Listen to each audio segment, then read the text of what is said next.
네, 시작하시죠.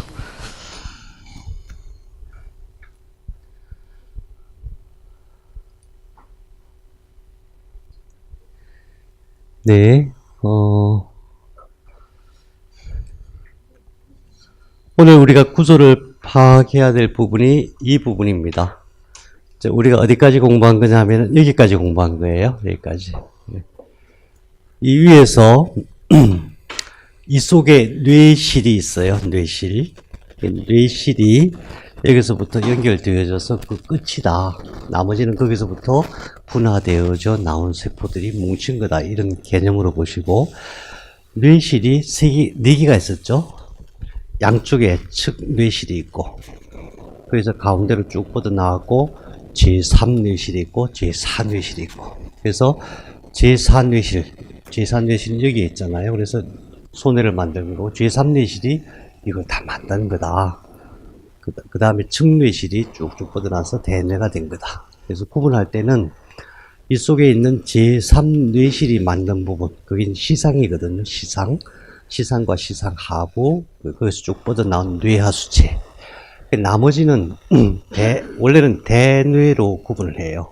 다시 말해서 측뇌실이 만든 부분, 측뇌실이 옆에 있는 변연기라는 데하고 대뇌 기저핵이라는 거하고 그 다음에 대뇌 피질 이렇게 만드는. 근데 구조상으로 봤을 때 대뇌에 해당되는, 그러니까 제3뇌실이 만든 시상에 해당되는 부분하고 이게 측뇌실이 만든 대뇌에 해당되는 변연계와 대뇌 기저핵과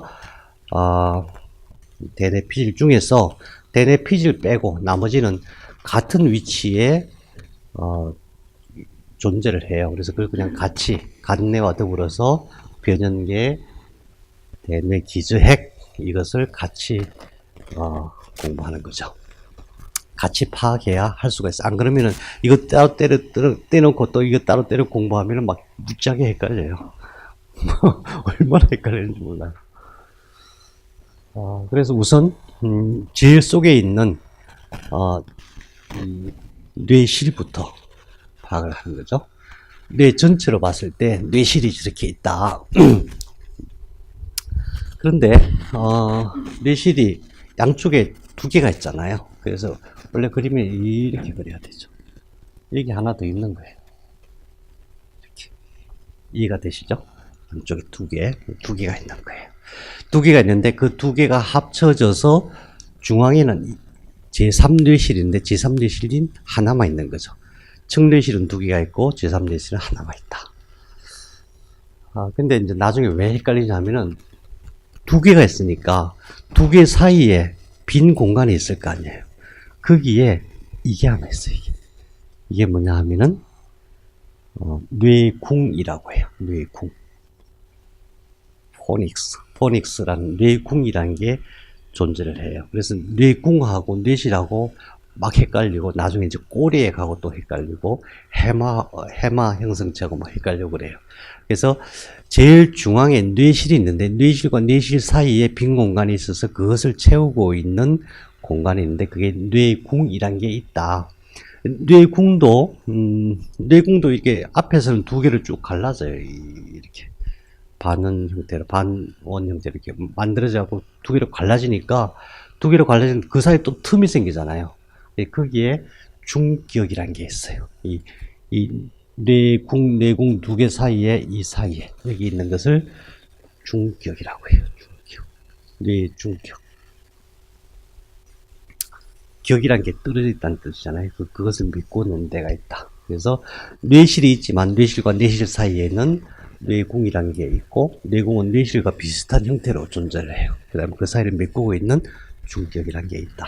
이게 전부 다 뼈가 아니고 전부 다 뇌인데 뇌 중에서도 특히 뇌는 신경이잖아요. 세포 차원에서 보면 전부 신경이잖아요. 뇌, 척수 이거 전부 신경인데 신경은 항상 딱 두 가지로만 구분을 우선 하라 그랬잖아요. 하나는 세포체, 신경의 머리에 해당되는 세포체. 그건 뭘 해요? 세포체들이 모이면 정보 처리를 해요. 그 다음에 세포체와 세포체를 연결하는 연결선, 광통신선, 그것을 축삭이라고 해요. 신경은 항상 세포체와 축삭이 있는데 지금 말씀드린 중기역, 뇌공 이런 것들은 전부 다 연결선이에요. 연결선. 세포체의 모임이 아니고 연결선이에요. 그러니까 어떤 신호들이 여기를 통해서 이렇게 연결되어 있구나 이렇게 생각하시면 돼요. 그럼 뇌실하고 뇌공하고 어떻게 다르냐? 뇌공은 연결망이지만은 그러니까 축삭이지만은 축삭 다발이지만은 뇌실 속에서 무언가를 만드는 공간이다. 비어있는 공간이다. 비어있으니까 아무것도 없어야 되는데 그게 아니라 비어있으면 전부 물로 차게 되거든요. 그래서 뇌척수액이 저기서 만들어져 갖고 온몸으로 퍼지게 하는 가장 중심되는 역할을 하는 게 뇌실이다. 그러니까 뇌실이 뇌공이나 다른 거에 비하면은 굉장히 중요한 역할을 하겠죠. 그래서 뇌실은 이런 모양으로 생겼는데 양쪽에 두 개 있고 가운데 하나 내려오고 이게 쭉 밑으로 내려와서 이게 또 공간이 하나 생기는데 그 제4뇌실이라고 한다. 왜 척뇌실, 제3뇌실, 제4뇌실로 구분하느냐? 다른 거는 관이라고 구분하거든요. 관인데 왜 그러냐면 저 안에는 뇌척수액을 만드는 맥락총이 있기 때문에 그래요. 맥락총. 그러니까 모세혈관 덩어리라고 보면 돼요. 예. 그래서 척뇌실, 제3뇌실, 제4뇌실. 뇌실에는 전부 맥락총이 있다. 뇌실과 뇌실들 연결하는 것은 관이라고 한다. 거기는 맥락총이 없다. 그럼 어떻게 척뇌실, 제3뇌실, 제4뇌실로 얘네들이 왜 만들어졌을까? 왜냐하면은 그 뇌실들이 각자의 역할을 통해서 세포들이 막 늘어나가지고 뇌가 된 거다. 뇌를 만드는 역할을 한 거다. 나중에 이제 줄기세포를 공부할 때 여기서 중요한 게 뭐냐면은 그럼 세포들이 어디서 만들어지냐? 뇌실 중에서 안에 빈 공간이잖아요. 안에서 만들어요. 안에서. 그러니까 이제 이런 층이 있겠죠. 이게 바깥이고 이게 안쪽이라면은 이 안쪽에서 만들어져요. 안쪽에서. 그러면 안에서 만들어져 갖고 이게 바깥으로 어떻게 나온대? 네. 세포는 그렇게 이동을 해요.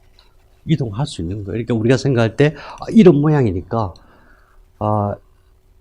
이 막힌 부분일 것이다. 또는 뼈와 같이 생긴다. 그게 아니라 그냥 세포들 덩어리이기 때문에 세포들이 이동을 해요. 그게 이제 뇌척수액을 통해서 대량으로 이동하기도 하고 그래요. 그래서 줄기세포에서 이제 현재까지 밝혀진 지식으로는 제일 많이 줄기세포가 발견되는 지점이 이 밑에 있는 해마라는 부분이고, 그 다음 뇌실 하층 이런 부분들이거든요. 거기서 줄기세포가 만들어진 게 아니라 저 속에서 만들어져 갖고 그쪽으로 이동돼 있다. 뇌교모종이라는 암이 있어요. 그러니까 뇌종양이라 그러죠. 뇌암도 여기서 암세포가 만들어져서 이동해서 거기서 이게 튜머가 된 거예요. 종양이 된 거예요. 그러니까 어디서 치료해야 되냐? 여기서 치료해야 돼요. 뇌실 치료가 그래서 그만큼 중요한 거죠. 자, 뇌실에 대해서는 이제 충분히 이해가 되시죠? 그 다음에, 뇌실을 중심으로 해가지고 그 주변에 있는 것들을 하나씩 갖다 붙이면 돼요. 자, 달라진 게 뭐예요? 노란색이죠. 저게 시상이에요, 시상. 그래서 뇌실과 뇌실 사이에는 뇌군과 중격이라는 부분이 있지만은 그거는 중요하지 않고 진짜 중요한 게 시상이다, 시상. 시상. 영어로 탈라머스. 구조적으로 한번 봐요. 밑에 척수에서 쭉 감각 올라오죠? 뇌에서, 뇌 12신경 들어오죠? 다, 여기서 융합적인 처리가 되죠? 정보 처리되고 이렇게 올라가서 여기서 대뇌로 쫙 퍼치는 역할을 해요. 시상의 역할은 대뇌로 올리는 역할을 해요. 암에서 특히 진짜 중요한 것은 뭐냐 하면은 세포를 만드는 역할이 아니라 억제하는 역할이에요. 억제하는 거. 암 치료제는 전부 다 뭔가 유전 신호 중에서 억제시키는 유전 신호를 활성화시키는 거예요. 암세포가 생기면은 그 암세포가 늘어나지 않게 만드는 장치가 있거든요. 암에 걸렸다는 얘기는 그 억제하는 기능이 죽었다는 얘기인데, 그 가장 억제하는 기능을 많이 하는 게 시상까지 연결되는 망상체. 망상체를 제가 너무너무 중요해서 항상 맨 끝에 얘기한다고 그러잖아요. 망상체. 망상체가, 망상체에 대해서 아직 많이 밝혀지지 않았어요. 그 기능에 대해서. 다른 핵들에 대해서 많이 밝혀졌는데, 망상체는 밝혀져. 근데 모든 핵들이 모여있는 것을 전체를 다 관통해가지고 시상 내부까지 관통하고 심지어는 시상 바깥에도 이렇게 형성되어 있어요. 망상체 구조들이. 물론 성질은 부위에 따라 조금씩 달라요. 근데 전부 여기서 신호를 다 받아가지고 그 중에서 그것을 차단할 건 차단하고 억제시키고 그렇게 해서 시상에서 쭉 올리는 역할을 해요. 거기다가 시상이 측뇌실 안쪽에부터 시작해서 바깥으로 이렇게 늘어나 있거든요. 그러니까 시상은 몇 개겠어요? 2개겠죠. 예, 양쪽에 2개예요. 2개. 2개인데 시상과 시상끼리 어떻게 연결되어 있냐면은 이거네요. 여기 시상 양쪽 2개가 있는데 이렇게 밑에서 연결되어 있어요. 시상간교라고 해요. 다리처럼. 그러니까 우리가 생각할 때 뇌는 대뇌도 마찬가지지만 이렇게 2개로 분리되어 있지만은 항상 서로 연결되어 있어요. 근데 이게 디지털 처리 기능이에요. 처리하는 방식이. 여기서 신호 처리해서 이쪽으로 보내고 여기서 신호 처리 이쪽으로 보내고 이렇게 항상 교차해요. 평상시에는. 그래서 이쪽에서 신호가 발생하고 이쪽으로 보내지 않으면 문제가 생기고 갔다가 또 오지 않으면 문제가 생기고 항상 그래서 교류하는 역할을 하는 게 굉장히 중요한데 뇌 전체를 봤을 때 교류하는 부분이 정해져 있어요. 몇 군데가. 교련이라는 게 있고 위에 뇌량이라는 게 있고 대상회라는 게 있고 근데 그 중에서 시상과 관련돼서는 서로 연결되는 연결망이 시상간교라고 해서 2개가 연결되어 있어요. 그러니까 어떻게 보면은 시상 자체의 기능보다는 이게 서로 좌우의 시상들이 서로 잘 교류할 수 있도록 하는 게 굉장히 중요하겠죠. 그 부위를 이제 나중에 기억해 놓으시면 돼요. 2번째, 시상하부라는 게 있어요. 시상이 여기 있으면은 이거는 이제 대략적인 그림만 표시한 거니까 이 밑에 있는 부분을 시상하부라고 해요. 시상하부가 얼마나 중요하냐면은 우리 의식과 관련된 대부분의 작용이 시상하부에서 일어나요. 시상하부에서. 그래서 뇌에 관련 대부분의 치료는 사실은 시상하부에서 해요. 현대의학에서도. 뿐만 아니라 무의식적 처리의 최종 처리 영역이 거의 시상하부. 시상 아래에 있는 시상하부. 그 다음에 시상하부에서 여기서 또 뭔가 이렇게 좀 삐져서 나와 있습니다. 이만큼 삐져 나와 있는 부분이 있는데, 그것을 뇌하수치라고 해요. 뇌하수치. 면역의 총사령관. 모든 호르몬 조절하는 기능을 하는. 그래서 이제, 아이들 성장하는 겁니까? 우리 몸이 성장한다는 얘기는, 우리 몸이 사실 죽을 때까지 계속 성장하는 거예요. 그냥 만들어서 가만히 있는 건 하나도 없어요. 계속 바뀌는 거죠. 그런 것들도 전부 시상하부에서 관리하고, 우리 몸의 대사 기능, 음식을 먹으면 그것이 우리 몸속에 영양이 돼서 돌아와야 되잖아요. 그죠? 세포 차원에서 그게 들어와서 에너지가 돼야 되거든요. 음식 그 자체가 바로 그냥 에너지로 발현되는 게 아니라 그것을 우리 몸에 맞는 에너지로 바꿔요. 우리가 발생 때 봤잖아요. 제일 먼저 하는 게 엄마로부터 에너지를 공급받는데 그 공급받는 에너지를 그대로 쓰는 게 아니라 그것을 태아, 1mm도 채, 1mm, 2mm 되는 그 조그만 태아한테 맞도록 그걸 변화시켜요. 처음부터 그랬어요. 그 세포들이, 그런 정신을 갖고 있는 게 우리 소화기관이에요. 우리가 음식을 먹으면 그것을 우리 몸에 맞도록 변화시키는 역할을 해요. 그 변화시켜서 에너지로 만드는 것을 대사라고 해요, 대사. 그 대사 기능을 조절하는 게 시상하부의 역할이에요. 남성의 특징, 여성의 특징 전부 시상하부의 역학. 그러니까 시상하부, 아니, 뇌하수체의 역학. 뇌하수체와 시상하부가 우리의 생명 활동을 하는 데 있어서는 어쩌면 가장 중요한 부위예요. 다른 거는 이제 정보를 받아서 처리하고 뭐 어디로 보내고 이런 역할을 하는 것이지만은 종합적인 몸 생명 활동에서 종합적인 판단을 해서 거기에서 어떤 생명이 생명답게 되어질 수 있도록 우리 몸이 우리 몸답게 되어질 수 있도록 뭐 가장 비근한 예를 들면 예를 들어 대사 활동이 딱 안 되는 것 제일 흔한 게 당뇨잖아요. 당뇨 치료할 때 어떻게 해요? 당뇨 치료할 때 피 속에 있는 혈당을 줄이는 역할을 바보 같듯이 이상하잖아요. 혈당을 줄이는 게 지금 문제가 아니잖아. 그죠? 포도당이 에너지원이 전부 세포 속으로 잘 들어가서 그게 활용되어지게 하는 게 중요한데 그건 누가 하냐? 최종적으로 그것을 조절하는 게 뇌하수체에서 하는 거예요.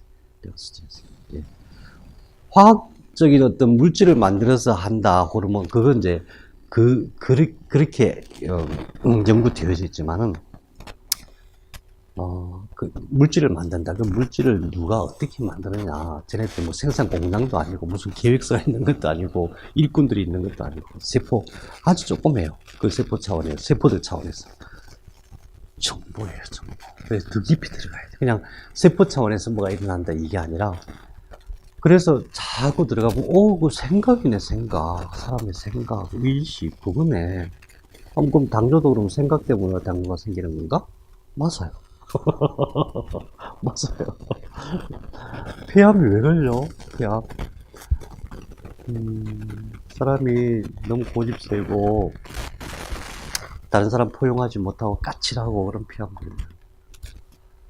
내 건 소중히 하고 내 건 절대 안 돼. 그래서 폐암이 이상하게 유명 인사들이 많이 걸려요. 네. 담배 핀다고 폐암 걸리는 게 아니에요. 이런 말 하면 안 되죠? 이상하잖아요. 담배 안 피는 사람들이 폐암 훨씬 많이 걸리잖아요. 네. 누가요? 아닌 것 같은데요, 그분. 예, 광고는 그렇게 하죠.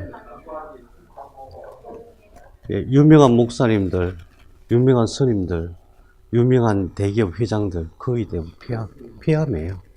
간암이 아니고 폐암. 뇌암도 아니고. 예, 숲속에서 사는 사람들, 목사님들 담배 안 피잖아요.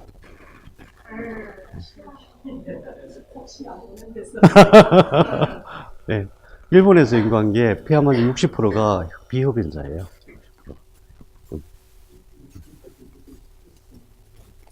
예, 이제 그 스트레스를 좀 더 이제 저 구체적으로 뇌에서 어떤 세포가 어떻게 역할을 하죠. 근데 그것을 세포 차원에서만 보면은 뭐 쉽게 이해가 되는 것 같은데 사실은 아니 세포가 도대체 세포가 무슨 능력이 있어서 세포가 갖고 있는 그 정보 생각인 거죠, 생각. 그래서 결국 우리의 모든 생명 활동은 내 생각대로 되어지는 거예요. 그래서 항상 점검할 게 이 사람의 생각의 패턴, 의식이 어디에 있느냐. 어쨌든, 사실은 다 알고 있어요. 마음이 넉넉해야 되고, 비프는 이타적이어야 되고, 헌신적이어야 되고, 또 뭔가 게으름피지 말고 열심히 다 알고 있고, 사랑이고, 다 알고 있지만은, 그걸로 인해서 병이 된다고 하는 것은 사람들이 상상 못하죠. 치매의 가장 근본적인 원인이 뭔지 아세요? 이기심. 이기심보다는 자기중, 에고이즘이면 에고티스트. 자꾸 내 속으로만 생각이 들어가요. 다른 사람들 글을 떠볼 겨를이 없는 거예요. 그래서 치매. 근데 그렇게 설명할 수가 있고, 그러면, 내 속에 있는 치매가, 발생되니까, 그거는 뭐냐면, 치매가 걸린 사람들 조사해보니까 이렇게 돼 있다, 이거지. 처음에 치매가 어떻게 시작돼서 그런 현상이 발생하느냐, 이것은 전부 정보의 차원에서 해석해야 돼요. 정보의 차원에서. 그런 정보가 실제로 내 의식이 실제로 몸을 조절하는 역할을 하는 데가 바로 시상하부와 뇌하수체. 우리가 시상 그러면 항상 모든 신호를 다 억제하고 조절해갖고 대뇌로 보낸다 이렇게 생각하는데 사실은 시상과 시상하부와 뇌하수체가 물론 세포의 성질은 다르지만은 하나로 보고 협동해서 일을 하는데 그 사람의 의식에 따라서 내 몸을 조절하는 역할을 한다. 정신이 여기서 만들어지는 거구나. 정신. 예. 정신이 여기서 만들어지는구나. 그러면은 그래 그렇게 해서 망가졌다. 그럼 어떻게 해야 되느냐? 제일 먼저 지휘할 때가 시상하부예요. 제일 가운데에서 이거 어떻게 뚫고 들어가요? 시상하부를. 놀랍게도 시상하부로 연결되는 근육과 신경망이 다 있어요. 그래서 우리가 하는 세수양생 중에서 이제 이 세수양생은 기본이거든요. 뇌 전체를 통과해서 뇌를 튼튼하게 하는 기본이지만 그 중에서 어느 지점으로 에너지가 들어가는 통로들인데 그게 전부 다 혈자리예요. 놀라워요. 전부 혈자리. 가장 기본 혈자리가 백회, 신회, 정령, 승령 이쪽 자리. 그 다음에 태양혈 이런 자리. 그 다음에 예풍. 이 전부 다 바깥 혈자리가 아니라 뇌로 들어가는 혈자리들이에요. 본인들이 이제 느끼고 말해 거기를 딱 잡고 거기에 에너지가 들어갔을 때 뇌에서 어떤 현상이 일어나는지 희한하잖아요. 이렇게 탁 하면 숨을 확 쉬면서 편안해 몸이 쫙 이완돼요. 손이 이렇게 툭 떨어지면서 어떻게 가능하겠어요? 근육 이게 만약에 근육 혈자리가 이 바깥에 있는 근육의 문제라면 그게 어떻게 가능하겠어요? 그죠? 그리고 이렇게 눈이 확 풀리잖아요. 트랜스 상태로 들어가잖아요. EFT 지난번에 하시는 거 제가 말씀만 들었는데 EFT 할 때 사실은 신부의 무의식까지 못 들어가고 이제 EFT는 약간 상당히 바깥에서 무의식이 약간 바깥에서 이렇게 이루어지는 현상인데 EFT의 기법을 양절기에 접목시키면 상당히 깊이 들어가요. 그게 전부 다 혈자리를 통해서 치유의 에너지가 들어가면서 일어나는 현상들이에요. 그래서 어떤 사람은 깊이 들어가고, 어떤 사람은 잘 못 들어가고, 어떤 사람은 막 생각이 많아지고, 어떤 사람은 막 오히려 잠이 안 오고 말똥말똥해지겠다. 그래요. 상태에 따라서.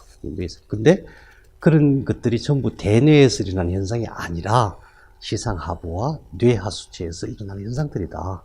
이 시상하부와 뇌하수체에 약을 쓸 수 있는 약이 잘 안 들어가요. 그래서 옛날부터 신부자극술이라고 해요. 뇌 신부자극술이라고 해갖고 뇌를 뚫고 전극을 심어서 거기서 전기를 통해서 치료를 했어요. 파킨슨이라든가. 근데 그런 것들이 심어서 이렇게 하니까 이게 오래 못 가죠. 한 1년, 2년. 그래도 즉각적인 효과를 나타내니까. 근데 우리는 그것을 외부에서 손을 통해서. 그래서 이게 무슨 뭐 봉이나 뭘 기계로 드리는 게 아니에요. 사람이 내가 에너지를 받아서 내 마음의 에너지를 실어서 내가 그 사람에게 전달해야만 가능한 그런 방식인 거죠. 피곤하지만은. 예, 그래서 시상이라고 하는 것이 간단하게 시상만 신호를 전달하는 역할만 하는 것이 아니라 굉장히 중심적인 역할을 하는데 시상을 생각할 때는 항상 시상 하부와 뇌하수체를 같이 생각해야 된다. 근데 이 작용이 어떻게 일어나냐 하면은 그런 작용을 일으킬 때 그 작용에 이 자극이 감각이 그런 작용을 일으켜요. 감각이. 그래서 우리가 감각에 대해서 정말 깊이 생각해요. 감각 그러면 우리가 항상 생각해. 감각 그러면 그냥 촉각 정도 생각해요. 아니에요. 뭐뭐 있죠? 온도 감각, 촉각, 통각, 또 근육의 길이 감각, 근육의 긴장도 감각, 시각, 후각, 미각, 또 청각. 이것들인데, 그 별거야. 우리는 너무 익숙하니까. 그 별거야. 생각을 해봐요. 어떻게 이걸 아냐고, 이거를. 이거 맨질맨질한 쓸 같은데? 이거 동그란 무슨 기둥 같은데? 어떻게 하냐고, 만져보고. 내 손이, 이게 내 속에 들어온 것도 아닌데, 어떻게 하냐고. 이 물질이 가지고 있는 정보를 감각기관을 통해서 내가 그걸 정보를 읽는 거예요. 그것을 여기서 받아들여갖고 여기서 해석하는 거예요. 해석하는 거예요. 눈으로 봤어요. 선생님 봤어요. 파란 옷을 입고 있고 머리가 허해지고 안경을 썼고 지금 무슨 소리 하나, 감정까지 다 읽어내요. 어떻게 알아요? 선생님이 내 머릿속에 들어온 것도 아닌데, 살짝 보고 어떻게 하냐고요. 선생님이 갖고 있는 몸의 정보가 빛을 통해서 들어갔다가 그 빛이 내 눈 속에 들어와서 그 신호를 주면 그것을 내가 해석하는 거예요. 대단한 거잖아요. 그게 막 수많은 그런 정보들이 쫙 들어와고 그게 종합적으로 딱 해석해내는 거예요. 그런 것을 근거로 해서 이게 작동하는 거다. 그러면은 병이 났다. 그런 감각 신호에서 재료가 만들어지는 거예요. 사람이 생각이 잘못 들어간다, 자꾸. 뭔가 무의식 속에 뭐가 있다. 그건 전부, 그게 재료예요. 감각의 재료예요. 그러면 병을 어떻게 고칠 수 있어요? 병을 고치는 좋은 감각을 받아들이면 되죠. 그래서 뭐예요? 음악 치료, 색채 치료, 뭐예요? 귀로 들어오는 것도, 그러니까 사람에게 제일 영향을 많이 미치는 게 눈으로 들어오는 신호와 귀로 들어오는 신호. 그래서 보고 듣고, 그 다음에 귀로 듣고, 이렇게 하면서 정신적인 치료가 대부분 일어나는 거거든요. 그러니까 우리가 생각할 때 그냥 말하고, 그럼 내가 그냥 말했을 뿐인데, 상담하면서 치료하는 그거잖아요? EFT 말하는 거잖아요. 근데 거기서 들어오는 그 정보를 내가 해석해서 그걸로 치료가 돼요. 병을 들게 하는 감각도 있고, 감각 정보도 있고, 치유하게 하는 감각 정보도 있다. 결국 다 정보의 문제다. 그리고 어디서 처리되냐? 여기서 치료가 된다.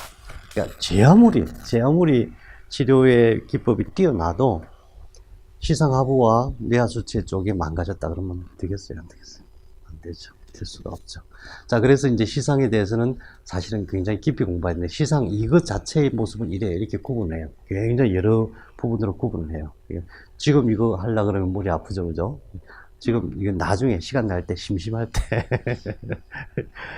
사실 중요해요. 뭐, 내적설상핵, 외적설상핵부터 시작해갖고, 굉장히 다양한데, 간단하게, 모든 신호를 저기서 다 받아들여갖고, 종합해갖고, 위로 보낼 건 보내고, 안 보낼 건 안 보내고.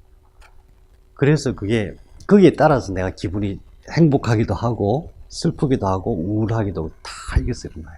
그러니까, 대뇌에서 일어나는 거는 결과적으로 대뇌에서 일어나는 거고, 그런 역할을, 그런 어떤, 정신적인 어떤 작용, 공장이라고 생각하면은, 정신이라고 하는, 의식이라고 하는 약을 만들어낸 데가 전부 여기다. 시상이다. 시상과 시상 하부, 야수체 쪽이다. 근데 깊이 들어있다. 이게 못 들어간다. 이게 의사들은 치료 못 한다. 누가 할 수 있을까? 우리는 할 수 있다. 신나잖아요. 남들 못해, 난 할 수 있어. 얼마나 재밌어요? 자, 이것은, 이 밑에 거는 시상 간교 이렇게 봤죠. 자, 안쪽에 시상이 있으면 이 주변부들이 있어요. 근데 이 주변부들을 볼 건데, 우선, 주변부 중에서 첫 번째가 대뇌 기저핵이라고 해요. 대뇌 기저핵. 대뇌가 있는데, 대뇌의 속 부분, 대뇌와 간뇌 사이에, 대뇌 밑에 있다, 이런 뜻이에요. 근데, 아니, 왜 옆에 있는데 대뇌 밑에 있다 그래? 옆에 있네. 대뇌 기저핵이면 대뇌가 이렇게 있으면 여기 있어야 대뇌 기저핵인데 왜 옆에 있어? 양쪽에 두 군데 있겠죠? 왜 옆에 있어요? 대뇌가 동그라니까. 대뇌가 동그랗잖아요. 대뇌 동그란 그 속에 있다. 그래서 대뇌 기저핵이다. 기저부에 있다. 그런 뜻이에요. 자, 그러니까 아까 이제 우리가 뭐가 봤냐면은 뇌궁이란 게 있고, 뇌실이란 게 있고, 뇌실과 뇌실 사이에 뇌궁이 있고, 그 다음에 뇌실이 있고, 뇌실 안쪽에 뇌실 하에 시상이 있고, 시상대 시상 하부 뇌하수체가 있고, 그 바깥에 대뇌 기저핵이란 게 있다. 이게 무지하게 복잡해 보이는데 간단해요. 딱 두 개만 기억하면 돼요. 대뇌 기저핵. 네 개네. 그 중에서 다른 건 천천히 해마하고 편도체, 해마와 편도체. 이거는 그림이 조금 복잡한데 해마가 여기 있어요. 이게 해마. 왜 해마냐 하면 해마처럼 생겼다고. 그 바다에서 나오는 해마 있잖아요. 해마처럼 생겼다고. 해마인데 해마가 이게 해마예요. 이게 해마고 이 뒤에 이렇게 쭉 이게 연결이 돼 있어요. 연결이 돼 있긴 하지만 아주 얇은 부분이고. 음, 그래서 실제로 일어나는 해마라고 하는 부분, 이 부분이에요. 이 부분인데 이게 왜 중요하냐? 기억을 주거래, 기억. 기억.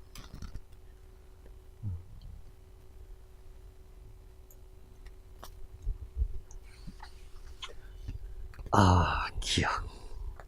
기억 그러면 바로 이제 학습이란 개념하고 연결을 해야 되고, 기억과 학습을 그러면은 우리는 뭘 생각해야 되냐면, 사람이 철이 든 사람이 있고 철이 안 든 사람이 있잖아요.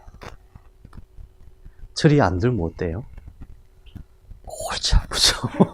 자기만 골치 아픈 게 아니라 주변 사람도 골치 아프게. 나이가 들었는데 철이 안 들어서 생각이 모자라. 생각이 모자라서 뭘 생각하면 꼭 틀리는 생각을 해. 그죠?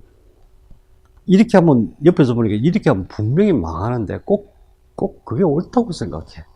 그죠? 누가 분명히 이렇게 말했는데 A라고 얘기했는데 자기는 B라고 기억해. 그런 게 전부 기억과 학습의 과정에서 일어나는 것들이에요. 기억이 잘 안 되고, 그럼 도대체 기억이 뭐길래?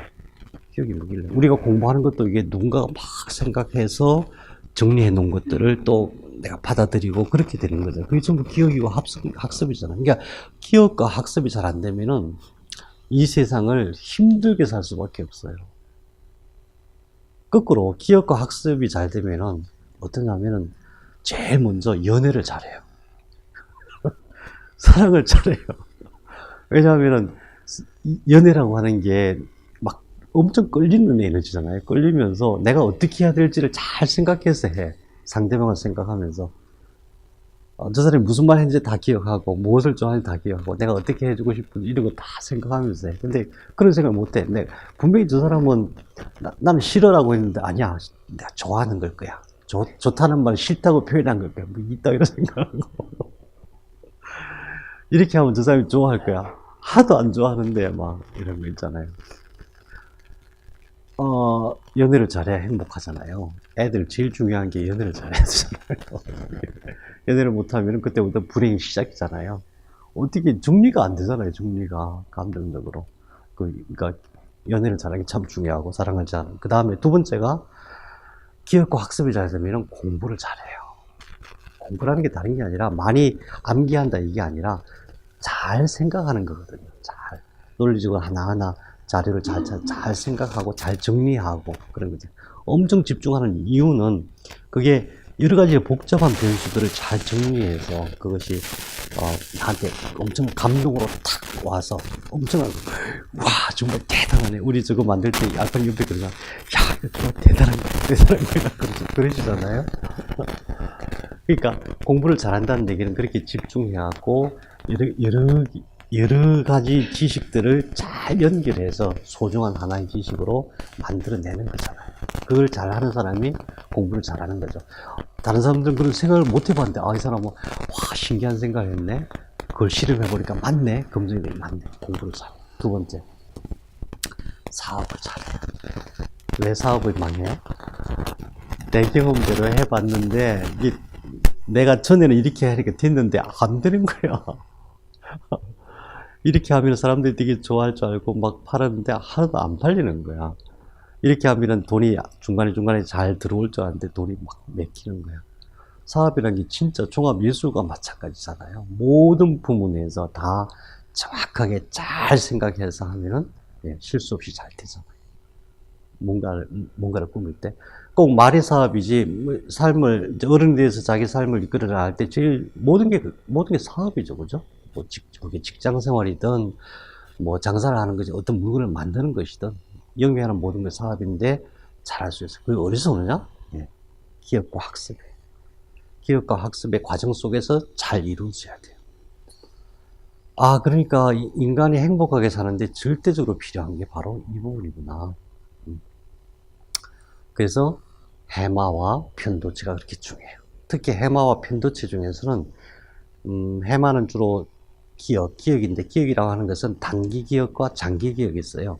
우리가 기억을 하잖아요. 기억을 하면은 밤에 그것들이, 적절하게 쫙 퍼져나가면서 장기 기억을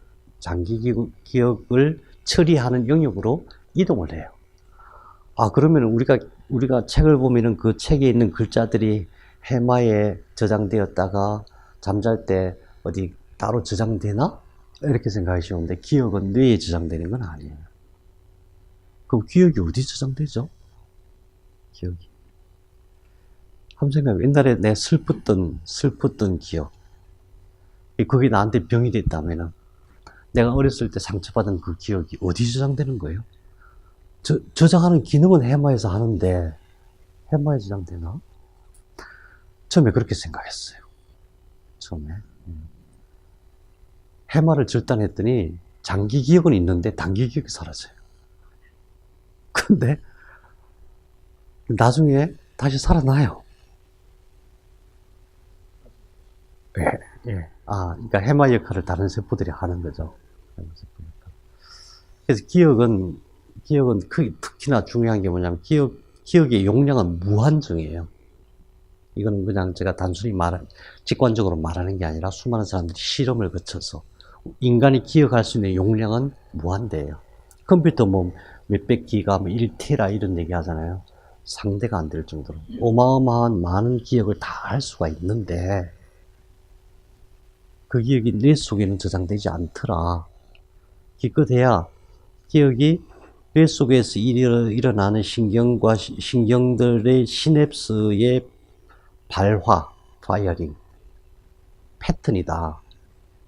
근데 기억이 여기 저장되는 건 아니라는 거죠. 그래서 어떤 사람은 우리 뇌는 11차원으로 연결되어 있는 어떤 위상 공간이다 이런 얘기도 하고 뭐 별의별 얘기들이 많은데 어쨌든 확실한 것은 우리 뇌 속에 어떤 세포 속에 기억되는 것은 아닌 것 같다는 거예요. 근데 해마나 대뇌가 하는 역할은 뭐냐면은 그 기억을 만들어서 일단 기억을 만들어요. 이제 다음에 우리 기억에 대해서 따로 공부를 하면 참 재밌는데 기억을 만들어서 그것이 저장되어지고 그 다음에 인출하고 그래요. 저장만 했고 인출이 안 되면 아무것도 다 잊어먹은 거예요. 저장은 무지하게 했어요. 그럼 이게 날아가는 게 분명히 어딘가에 있어. 분명히 어딘가에 있는데 그것을 인출 못하는 게 기억하지 못하는 거예요. 인출하지 못하는 게. 그래서 내가 마음먹고 그래서 기억을 못한다는 말은 과학적으로 있을 수가 없다 이렇게 얘기해요. 다 기억해낼 수 있는데 인출 과정이 안 되는 거예요. 장기 기억으로 와서 그 기억을 경화시키면은 반드시 인출이 될 수 있다. 인출되어지는 그 과정에서 문제가 있는 거다. 그런 거죠. 그래서 기억은 내 뇌 속이라기보다는, 물론 이제 아직은, 가설이죠. 내 뇌 속에, 뇌도 사실 세포차에서 보면 무한한 공간이 있으니까 그 속에 있는 어떤 공간, 근원 에너지, 이렇게 해석할 수 있을 테고, 그런 차원이 아니라, 세포 차원이 아니라 어떤 근원적인 공간에 있는 것들을 끌어오는 것이다. 왜? 어떻게 끌어오냐 하면 인출할 때에 그 기억을 통째로 이렇게 끌고 오는 경우는 없어요. 기억이 만들어질 때 이렇게 잘라져서 만들어져요. 그 범주화하라 그래요. 비슷비슷한 끼리 이렇게 기억이, 하나의 기억이, 생각해보세요. 기억이 될 때 여러 가지가 복합적으로 같이 기억되거든요. 냄새, 분위기, 소리, 공기, 형태, 이런 게 복합적으로 이게 쫙 잘라져 갖고 기억이 돼요. 그러면 그 중에 일부분이 탁 인출이 되면 그게 전체적으로 쫙 인출이 되는 거예요. 그런 방식이거든요. 그래서, 근데 이제 그게 어디서 저장되는지는 모른다고 하더라도, 어떤 사람은 뭐 아카시 데코더라 그러고, 어떤 사람은 뭐 전 인류의 기억이 뭐 우주 공간에 저장되어 있다고도 하고, 별의별 얘기 다 하지만, 그건 몰라도 되지만, 중요한 것은 그 기억을 내가 인출할 수 있어야 되는데, 인출을 어디서 하냐면 저기서 한다. 해마. 해마가 망가지면 어떻게 돼요?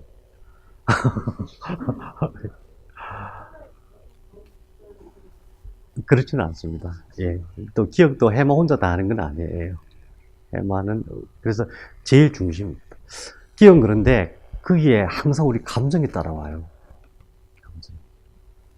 솔직히 말해 남자들이 옷을 스키니한 옷 입고 머리 막 예쁘게 하고 화장 잘하고 폼 딱 예쁘게 걸어가는 사람 보면 어떤 생각이 들어요? 아니요, 예쁘다 이런 생각 들잖아요. 감정이죠. 예, 따라갈 것까지는 없고, 골치 아파. 제가 나이가 있으니까. 만약에 제가 20대라면 당장 따라가야지. 안 따라가면 혼나지. 여자도 마찬가지잖아요. 뭔가 이렇게 사람이 되게 점잖아 보이고, 덩치 탁 뽀대나게, 옷도 잘 입고, 머리도. 그런 사람 보면 어떤 생각이 나요? 뭔가 호감이 가죠. 향수 쫙 뿌리고, 막, 냄새 좋고, 막 이러면은, 여자들, 네. 그러니까, 자기 취향에 맞는 누군가를 봤을 때, 왜 호감이 가냐고요. 편도체, 편도체. 편도체, 양쪽에 있는 편도체에서 그런 역할을 해요. 물론 이제 그런 회로나, 거기서 일어나는 여러 가지, 화학 물질에 대해서는 따로 공부를 해요. 어쨌든 그런 것들을 담당하는 기능을 한다. 그러니까 저게 사람을 사람답게 만드는 거예요. 사람을 사람답게. 그래서 지금 우리가 척수하고 이렇게 비교를, 척수는 그냥 모든 신호 들어오면 거기서 딱 감각을 받으려고 자기가 정보 처리하고 움직이지 마, 조금만 움직여, 막 정보 처리하고 끝내는 거잖아요. 그래서 이 뇌주기에서도 전부 척수뿐만 아니라 눈에 들어서 모든 감각을 다 받으면서 움직이게 하는, 처리하고 움직이게 하고 그 다음 위로 보내는 역할밖에 안 하는데, 이거는 특별하잖아요.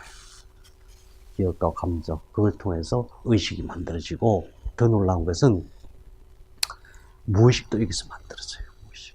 이게 이 중에서 대뇌로 가는 게 있고 안 가는 게 있어요. 대뇌로 안 가는 건 좀 무의식이에요. 왜 안 가냐면 똑같이 계속 반복되어지면 대뇌를 안 보내요. 계속 반복되어지면. 그래서 무의식적인 동작을 하잖아요. 생각도 그래요. 무의식적인 생각을 해요. 내가 아무 생각 없이 했는데 똑같이 하는, 옆에서 보면은 쟤는 똑같은, 예. 어떤 부분에서 항상 똑같은 행동을 반복해요. 심지어는 내가 하기 싫은데도 반복을 해요. 중독이라고 하죠. 예. 그런 기초 작업, 기초 재료들이 좀 만들어진 데가 간뇌인데, 간뇌 중에서도 시상하부, 뇌하수체, 편도체, 그 다음에 해마, 이런 부분에서 서로 연결망이 있어요. 그런 걸 통해서 의식과 감정이 만들어진다. 기억과 감정이 만들어서 어떤 패턴화 되는 것이 의식이잖아요.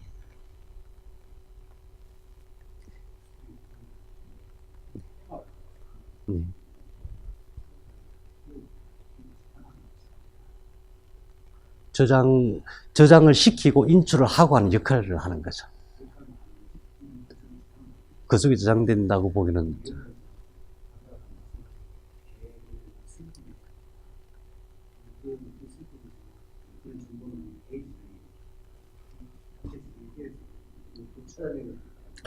우선 선생님이 폐의 장기가 슬픔의 장기라는 거 어떻게 하셨어요? 어떻게 하셨어요?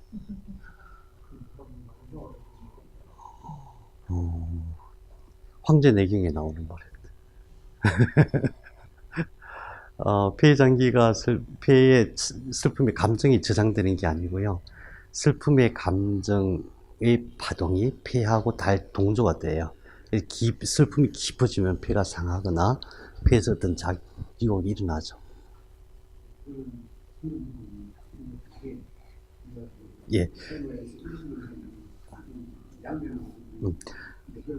예. 그래서 이제 그걸 이제 그냥 간단하게 결론적으로 말씀드리면 그게 다 정보의 문제다. 정보를 서로 동조하는 거죠. 어떤 장기는 다시 말하면 그냥 주파수가 같은 주파수끼리 동조가 되잖아요. 그런 거죠. 다 정보의 문제인데, 그게 우리 몸속에 있는 세포 하나하나에도 원자로 따지면 100쪽의 그 원자 하나하나에도 수많은 또 정보들이 들어가 있잖아요. 원자 단위로 보면 그냥 하나의 정보라고 봐도 될 정도로 이렇게 범주화가 돼 있어요. 그러니까 이제 그냥 비유적으로 말씀드리자면 세포 하나에 100조 개의 정보가 들어가 있다. 그 세포가 만일에 10억 개로 만들어졌다. 보통 우리 암세포 1cm면 10억 개거든요. 10억 개. 10억 개의 세포를 만들었다면 10억 개 곱하기 100조 개의 정보가 들어가 있다. 근데 그 정보가 범주화되어 있다. 그래서 이제 피는 피대로 어떤 나름대로의 그 특성을 가진 정보가 있다. 그래서 그것이 슬픔이란 것과 동조가 되더라. 이런 거죠. 그러니까 모든 것이 그렇게. 그래서 우리가 받아들이는 감각에 의해서 어떤 감정을 일으킬 때도 그렇게 동조시키는 거죠. 그래서 인간이 무한하다는 얘기가 그것을 내가 의지적으로 바꿀 수가 있다는 거죠. 나는 항상, 그래서 나는 항상 바닷물만 보면은 슬퍼. 뭔가 슬픈 기억이 머릿속에서 이렇게 인출되는 거잖아요. 그러면 그거를 끄집어내고 더 다른 정보를 넣는 게 EFTMR 방식이잖아요. 매트릭스 리. 네.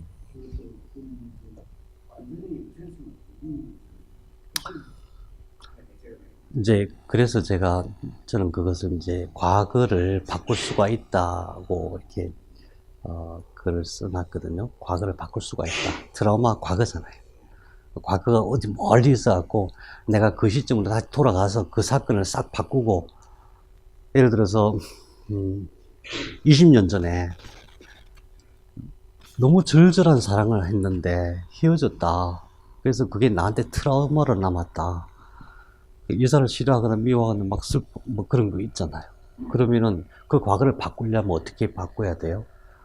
우리가 생각할 때는 20년 전으로 다시 돌아가고 타임머신 타고 다시 돌아가고 그때 실수한 걸 만회시켜서 사랑을 더 잘해갖고 그 사람과 결혼하면 과거가 바뀌냐, 아니라는 거죠. 그것은 기억이죠. 기억이거든. 그 기억은 20년 전의 기억이 아니라 현재의 기억이에요. 20년 전에 있었던 그 사건이 현재의 기억으로 남아있거든. 현재, 지금 있어, 지금. 지금의 그 기억을, 그 생각을. 근데 사실은 기억이 그 의미 기억이라고 해요. 의미가 바뀌는 거예요. 그때는 슬펐어. 20년 전. 지금 그 기억을 다시 돌아보면, 너무나 아름다워. 너무나 아름다워. 그, 데미안의 그런, 데미안을 쓴 사람이 누구죠? 데미안? 헬만 헤스인가요? 청춘은 아름다워라. 저는 그 책이 뭐 별것도 아닌데 그 의미가 정말 깊은 의미를 내포하고 있다고 봐요. 내 청춘이 아름다울 수가 없어요. 지금 제가 이제 올해 60이거든요. 그러면은 내 청춘 20대를 생각하면은 실수투성이죠. 뭐 미숙하고 뭐 하나 제대로 한 게 하나도 없죠. 뭐 아이고 바보 같아 지금 생각하고 그렇잖아요. 예. 근데 왜 그게 아름다워요? 예. 예. 지금 내 기억으로. 그게 사람이 살아가는 모습이거든요. 근데 거꾸로 그렇지 못할 때 그게 전부 다 내 속에 죄로 나와요. 죄의식으로. 죄의식.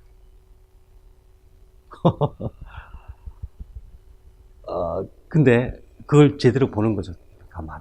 내가 20대 때야. 20대 때. 아무것도 모를 때. 지금이야.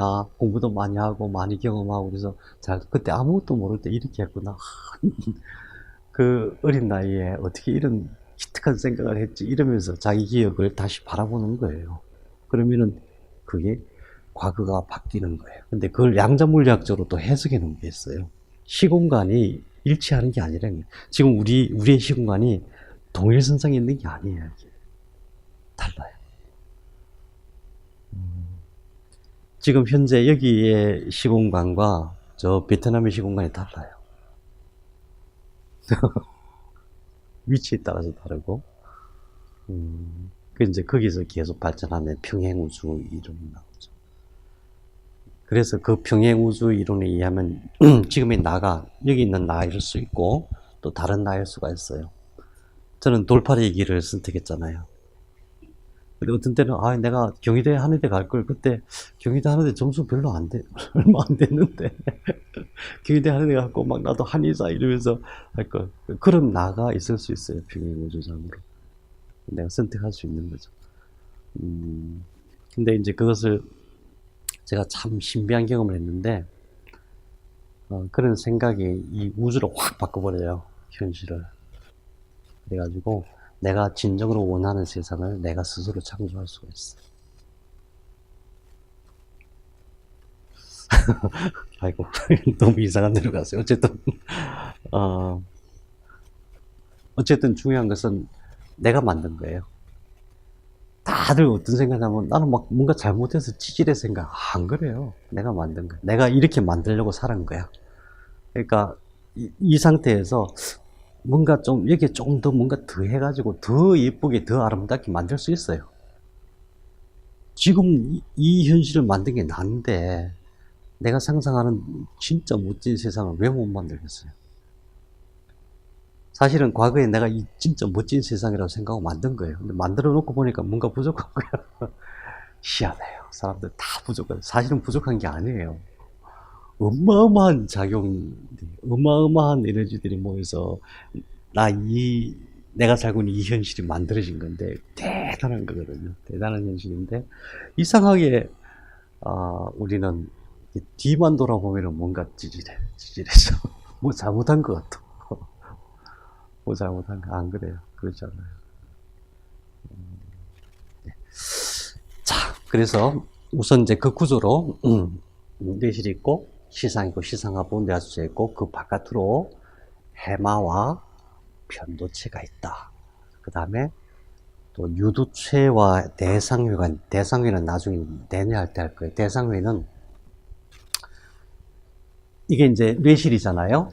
뇌실과 뇌실 사이에 뇌궁이라는 게 있다 그랬죠. 그 위를 이렇게 덮고 있는 이 부분이 있어요. 이거 대상회라고 해요. 이런 거죠. 뇌실이 이렇게 두 개 있으면은 이 뇌실과 뇌실 사이를 연결하는 다리가 있어야 돼요. 연결. 왜냐면 두 개 떨어져 있으면 정보 처리가 서로 잘 될 수가 없잖아요. 그래서 그것을 뇌량이라고 하고, 뇌량, 교량할 때 뇌량자, 뇌량, 그 위에 대상회라고 여기서 쫙 연결되는 좌뇌와 우뇌를 연결하는, 영역이 있어요. 그건 정보 처리 영역이죠. 정보 전달 영역이죠. 예, 정보 처리가 아니고, 대상회가 있고, 그 다음에, 유두체라고 하는 것은 아까 뇌궁이 있다 그랬잖아요. 뇌궁.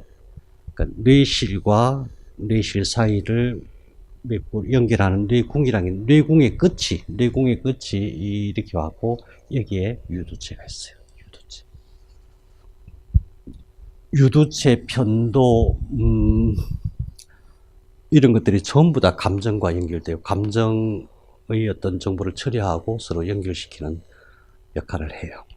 그래서 대뇌 기저핵을 얘기할 때는 네 가지인데 제일 중요한 것이 해마와 편도체고 양쪽 뇌를 연결시키는 뇌량 위에 듣고 있는 대상회라는 게 있고 회라는 게 자이러스니까 신경 다발이에요. 신경 다발. 엄청나게 큰 신경 다발이 쫙 있어요. 대상회가 있고 그 다음에 뇌궁 앞에서 이렇게 연결되고 유두라는 게 이제 젖꼭지잖아요. 유두체, 젖꼭지처럼 생긴 게 있다. 만말이에요. 파티. 거기까지만 기억하시고. 그 중에서도 진짜 중요한 게 해마와 편도체다. 자, 그 다음에 넘어가 봐요.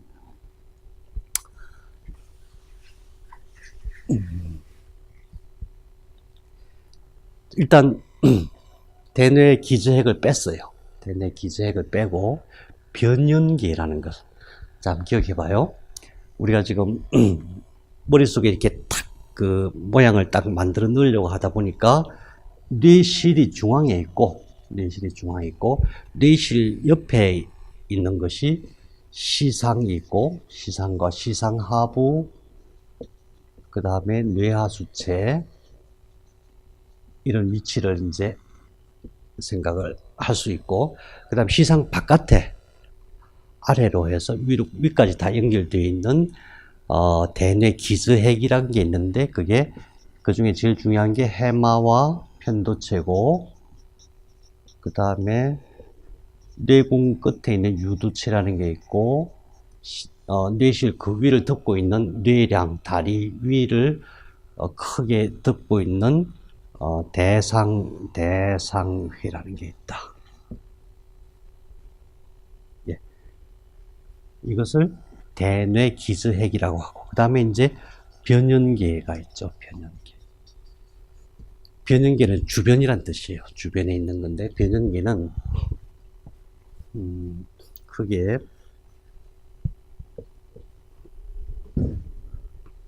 조가비핵과 창백핵, 이게 한 덩어리로 있어요.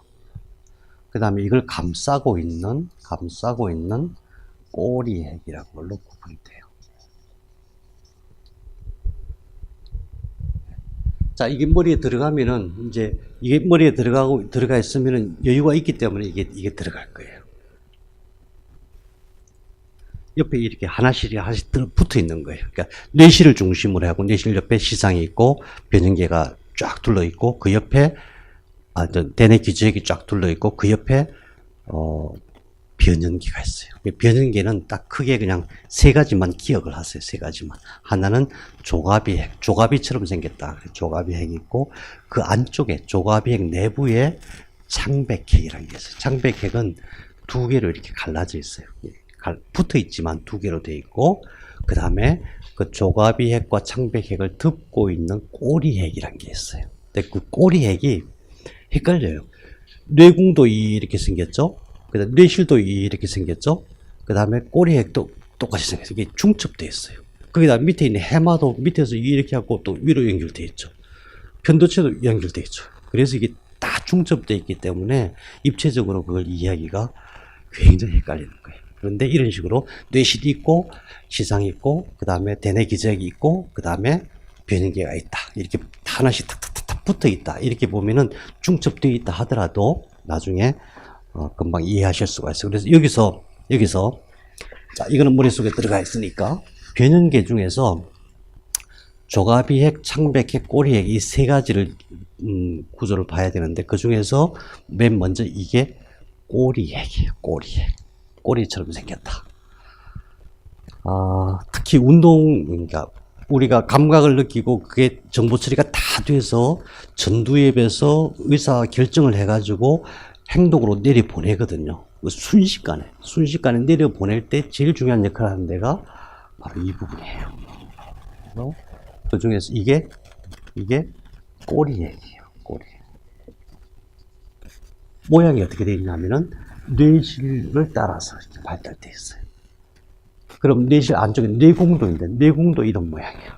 그 다음에 이쪽에 편도체 해마도 있는데 이것도 밑에서 이렇게 되어 있어요. 꼬리핵은 뭉툭하게 있고 얇았어요. 꼬리핵이 있다. 까지. 여기에 이 꼬리핵의 바깥에 안쪽에 붙어 있는 게 창백핵이고 이 창백핵을 덮고 있는 게 조가비핵. 이제 그 그림을 보실 거예요.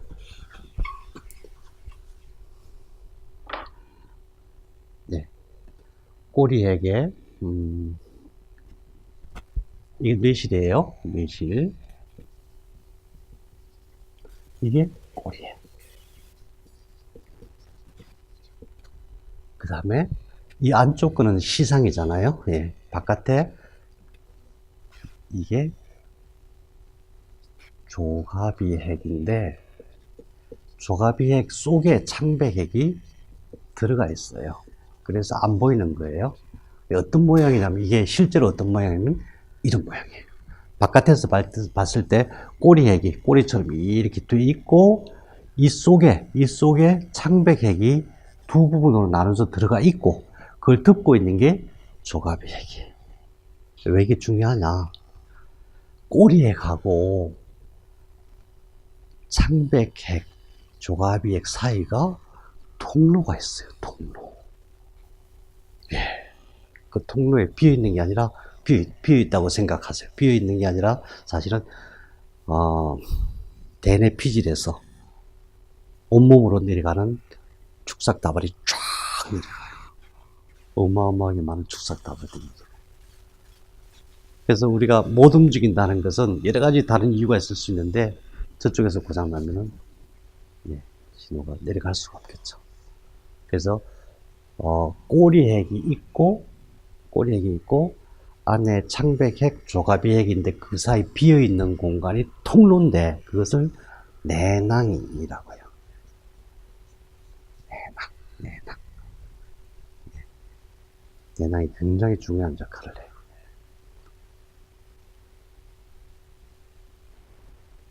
인터널 캡슐.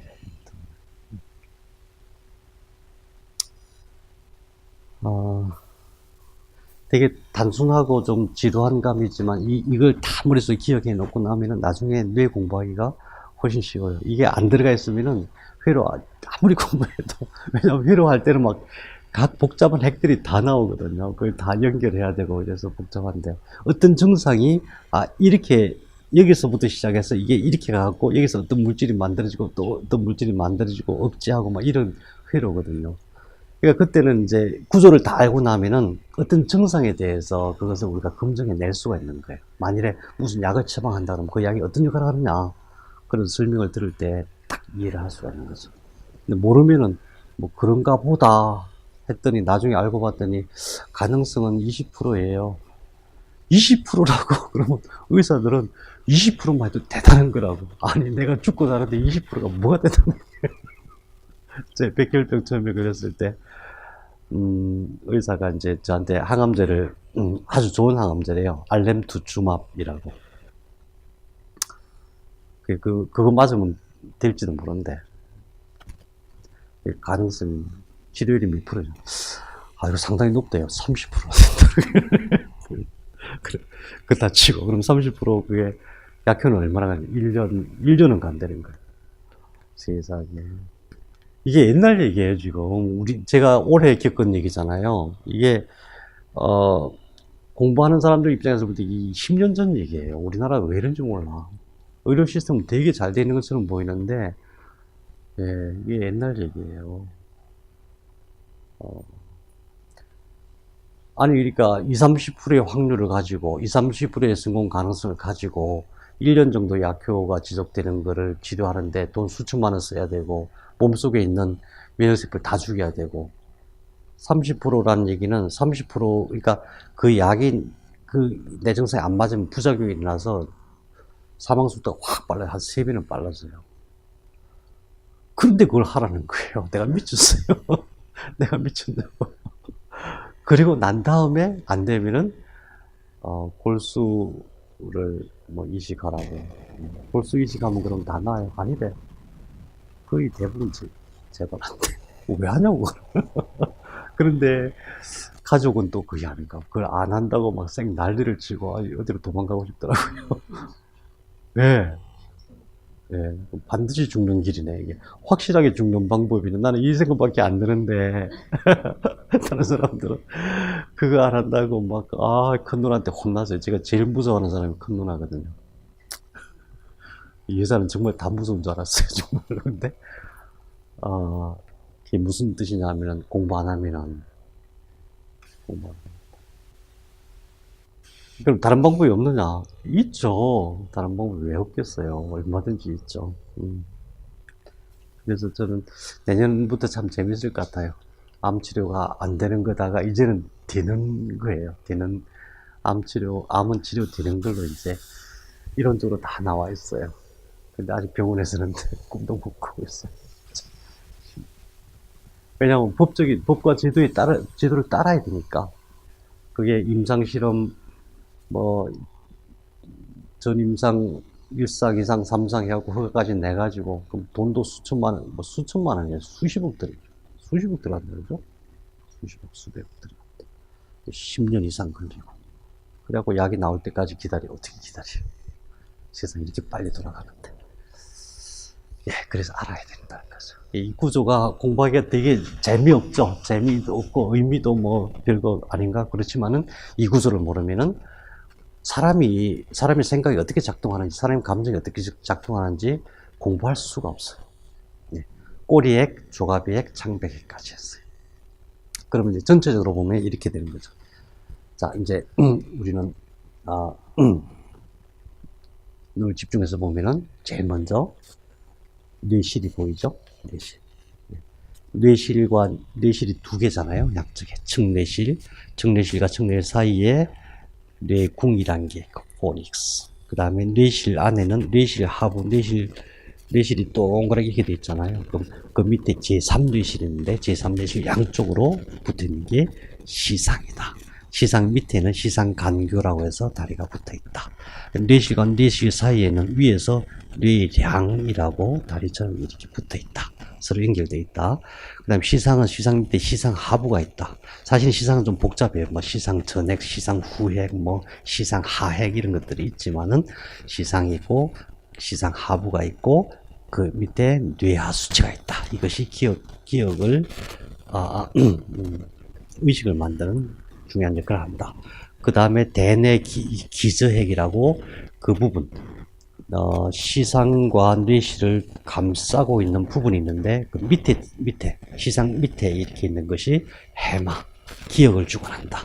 또 거기에 또 앞으로 툭 튀어나온 게 편도체가 있는데 편도체라고 해서 이렇게 툭 튀어나온 것처럼 보이지만 그림에는 그렇게 보이지만 이게 해마와 더불어서 이렇게 쭉 연결되어 있다. 그래서 중첩되어 있는데 뇌궁과 뇌실과 해마와 또 편도체 이런 게 다 중첩되어 있다.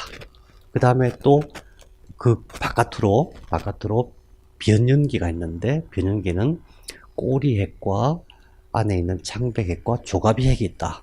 그런데 꼬리핵이 아까 뇌궁, 뇌실, 편도체, 해마 다 중첩되어 있는 그거하고 똑같은 경로를 따라서 꼬리핵이 이렇게 또 연결되어 있고 그 꼬리핵과 창백핵, 조가비핵 사이에 틈이 있다. 그것을 인터널 캡슐, 내낭이라고 합니다. 거기를 통해서 대뇌와 대뇌의 모든 운동 신호가 쭉 내려가는 구조이다. 그래서 이렇게 봤을 때 이거 외에 이제 유두체가 있고 위에 덮고 있는 대상회가 있고 그 외에 여러 가지 핵들이 있는데 여기에 전부 이렇게 전기신호처럼 광통신처럼 연결이 쫙 되어 있어요. 광통신처럼. 그래서 이제 이것은 중첩되어 있는 거. 맨 안에 뇌궁, 뇌실, 꼬리핵, 해마, 또 해마 편도체. 해마 편도체는 여기가 뭉텅이 있고 이 위에는 얇게 있는데 이게 전부 다 중첩되어 있기 때문에 뇌 구조 공부할 때 되게 헷갈리는 것이다. 그 중첩되어 있는 순서를 알면은 사실은 순서대로 이렇게 되어 있지는 않아요. 갔다가 이게 삐져나오고 각도가 막 틀려져 갖고 그림을 보면 되게 헷갈리는데 이렇게 개념을 딱 잡고 나면은 어떤 그림을 봐도 이해할 수가 있어요. 자, 그래서 이제 우리가 이런 그림을 보고도 딱 해석을 할 수가 있는 거죠.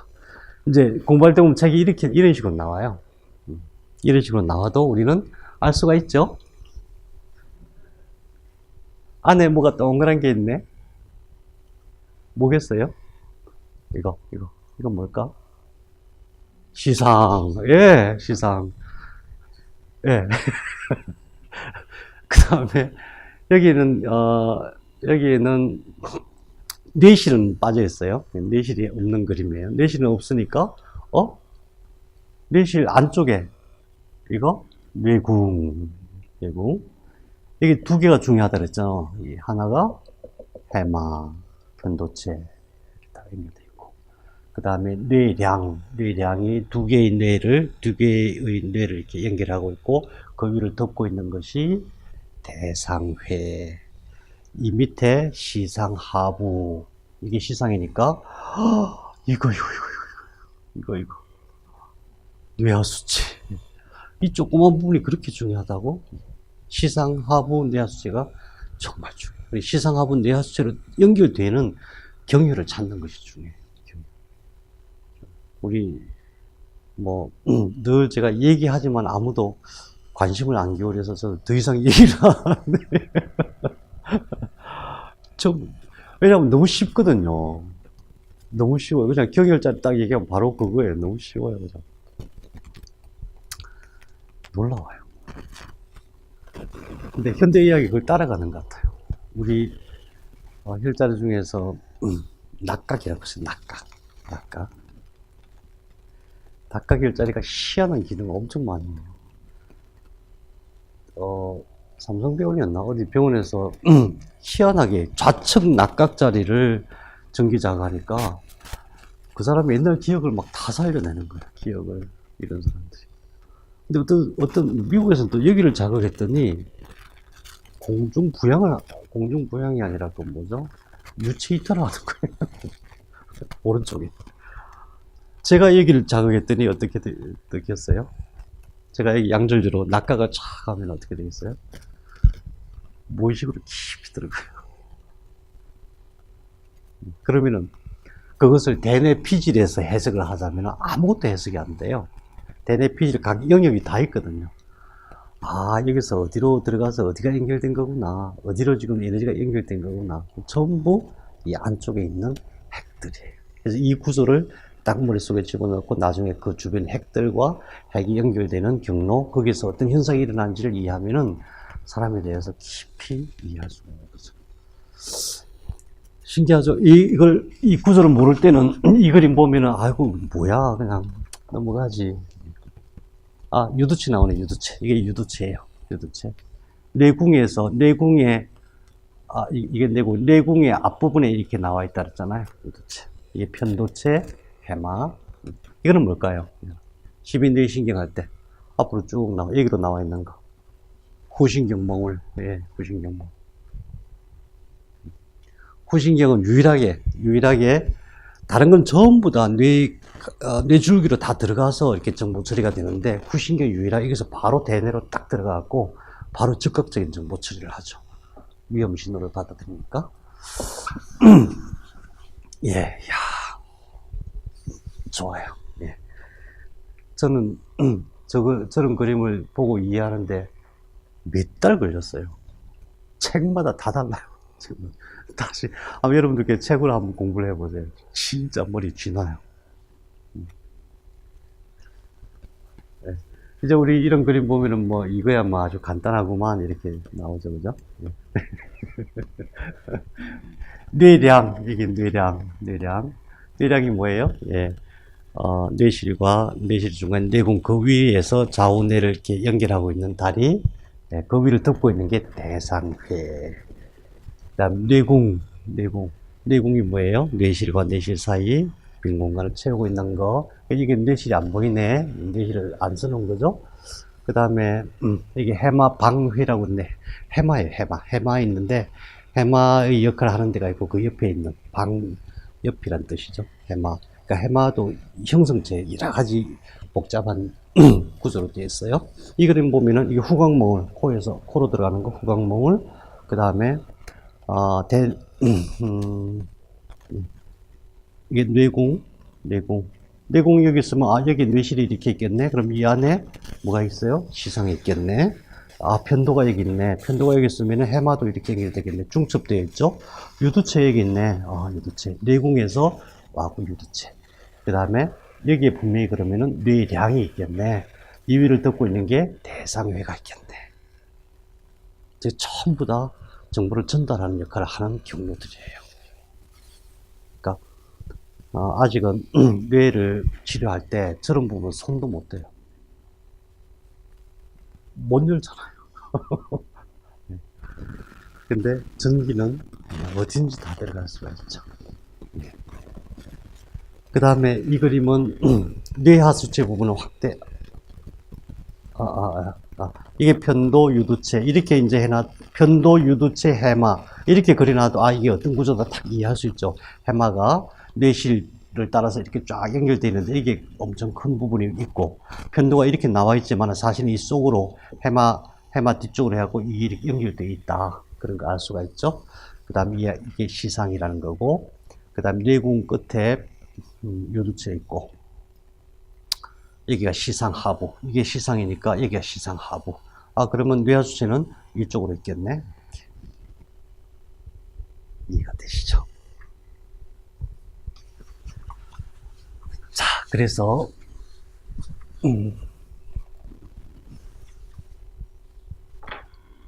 앞으로 뭘 공부해야 되냐, 이거 공부하는 거예요.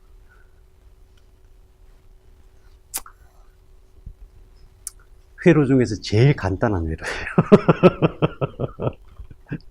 왜 그러냐.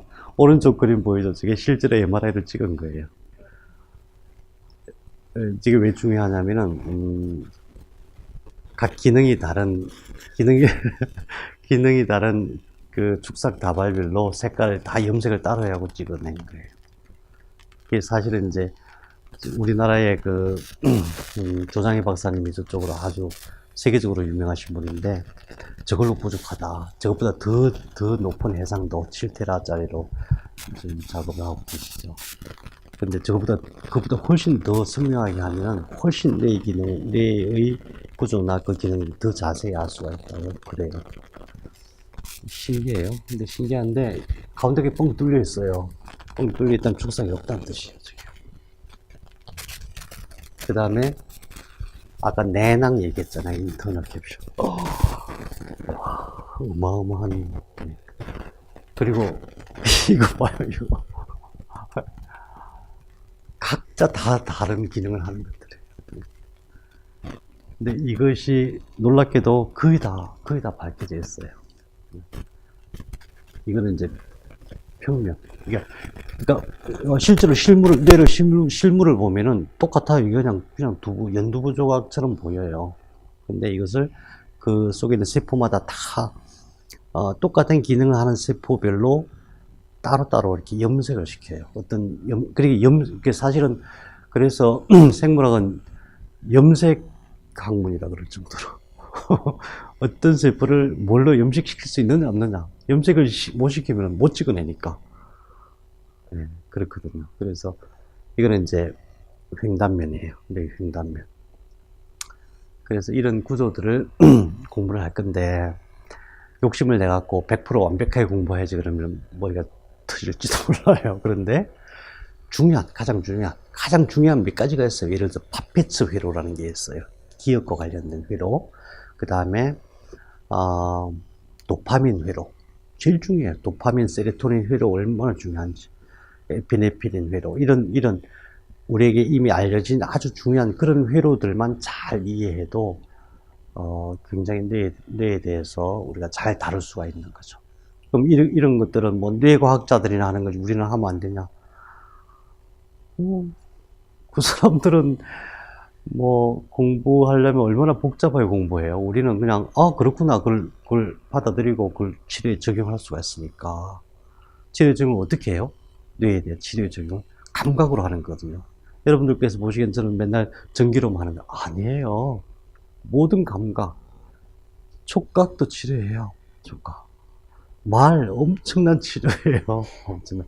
눈으로 바라보고 눈을 통해서 정보를 주고받고 엄청난 치료고, 그 중에 한 가지일 뿐이에요. 전기치료. 또 뭐 약치민이 하는 그런 모든 것들이. 그러니까 그것이 뇌를 잘 알면은, 발생을 잘 알면은 이게 이렇게 진단을 하고 어떻게 하면 되겠구나 하는 그런 방법들이 나올 수 있겠죠. 그것을 이런 구조를 이제 연구하는 게, 그 구조를 커넥텀이라고 하는데, 우리는 이제 그런 연구되어진 커넥텀의 어떤 이론들하고 뇌 기능에 대한 이론들을 합쳐서 그 중에서 중요한 것들을 이제 다음 시간부터 쭉 공부해 나갈 거예요. 그래서 다음 시간에 간뇌의 회로에 대해서, 그 다음에 이제 대뇌의 회로, 대뇌의 영역 이런 것들을 쭉 정리하고 나면은 올해 뇌 공부가 끝납니다. 예, 예. 아이고, 머리 아픈 거 집중해 주셔서 고맙습니다. 네, 다음 주에 뵐게요.